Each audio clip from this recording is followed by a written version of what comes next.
A very fine gentleman, give it up for Mr. John Drew.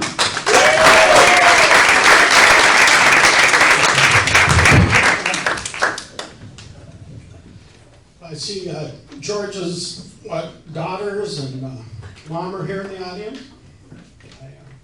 It's got me thinking about my childhood. I loved my childhood. The way I loved being trapped in a crappy hotel for 18 years. My parents, they just made a bad mistake. On my 5th birthday, they took me up to the Top of the Mark Hotel in San Francisco, right? And this was one of the most beautiful, glorious hotels in the world at that time. And I came back home, and even though I was only 5 years old, my taste had improved.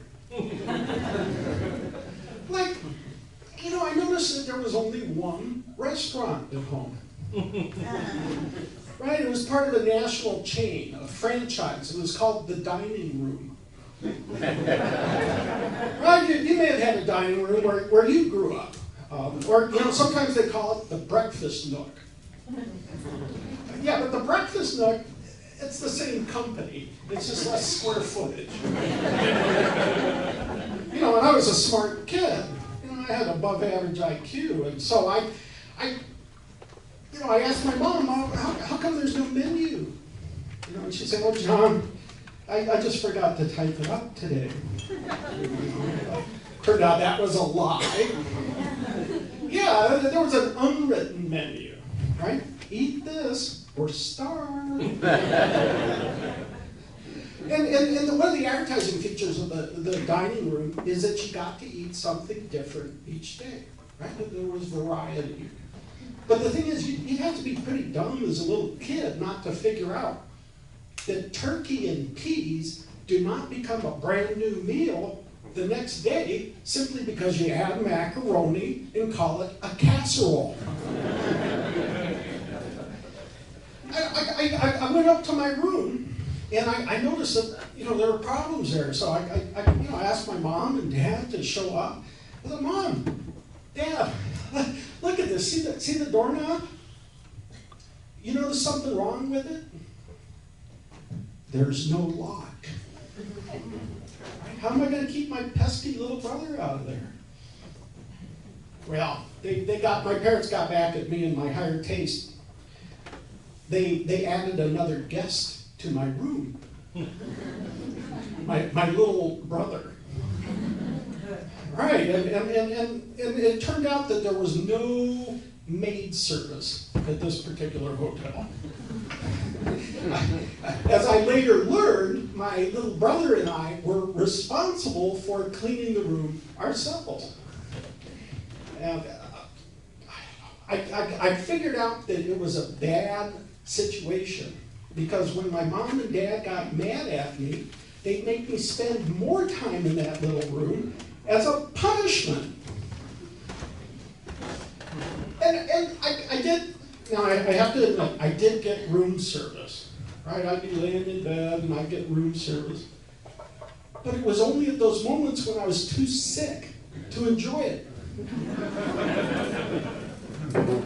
Santa would ask me, John, what do you want for Christmas? And I told Santa the truth. I want to be transferred to a better hotel. Oh, Santa, please, Santa, I want a pool in the back with beautiful, cool blue water like an Olympic-sized pool. And I want vending machines filled with soft drinks and candy and potato chips. Christmas morning, I'd come down the stairs, and my 4 younger brothers would be down there wearing pajamas. Right? My mom would look at me and she'd say, "Johnny, why are you wearing a bathing suit?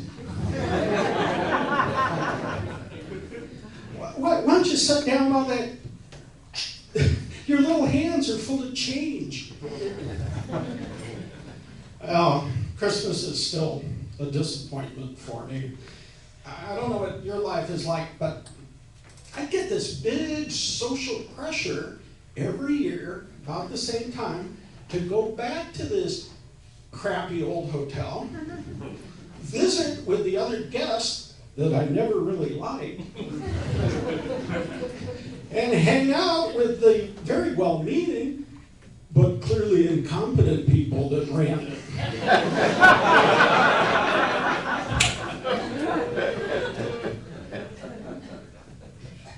And they'll try to fool me, right? I'm a smart guy. I got a PhD. And they say, hey, John, you got to come up and visit. And I go, why? We have Christmas decorations. Maybe that works for you guys.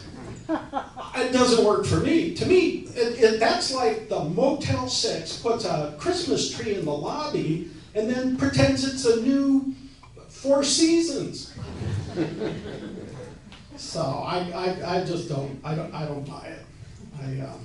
And you don't see this in any other part of your life, right? You don't watch the news and find out that Iran has released our hostages, and then they stand there on the tarmac and say, hey, come back for Ramadan.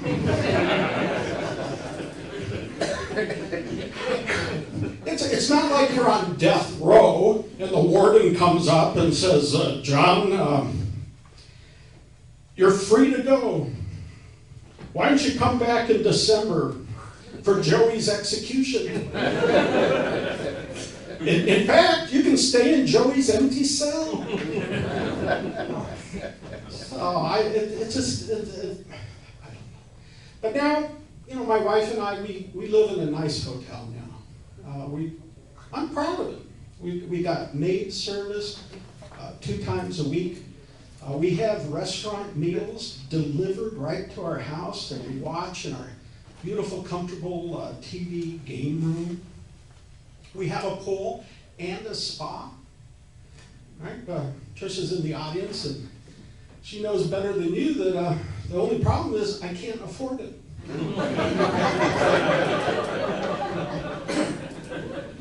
It's very expensive. The per diem rate on that place is unbelievable, right? And I know that because the bank wants it back. And all I really want is I'd like to spend all eternity, right, living in our beautiful home. And that's got me rethinking the concept of heaven. Because I'm thinking maybe heaven might not work that well for me. It seems to me that when you go to heaven, you spend a lot of time hanging out with your deceased relatives. I think that's unfair.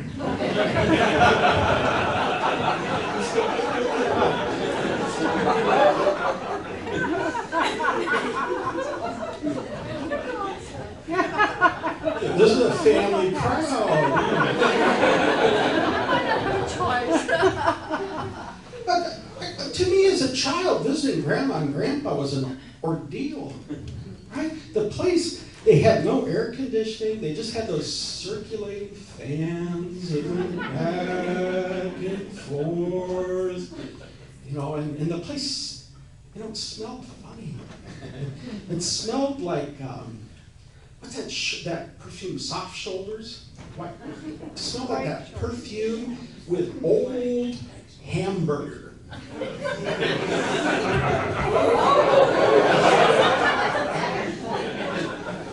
Brought back an unpleasant memory. But the bottom line, I did not like visiting Grandma and Grandpa when I was 8 years old. Why would I want to spend all eternity with them?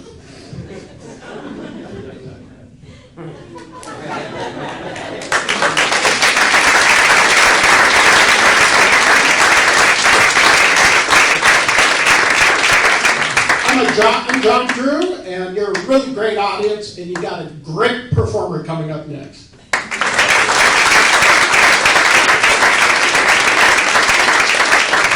John Drew, give it up for John Drew.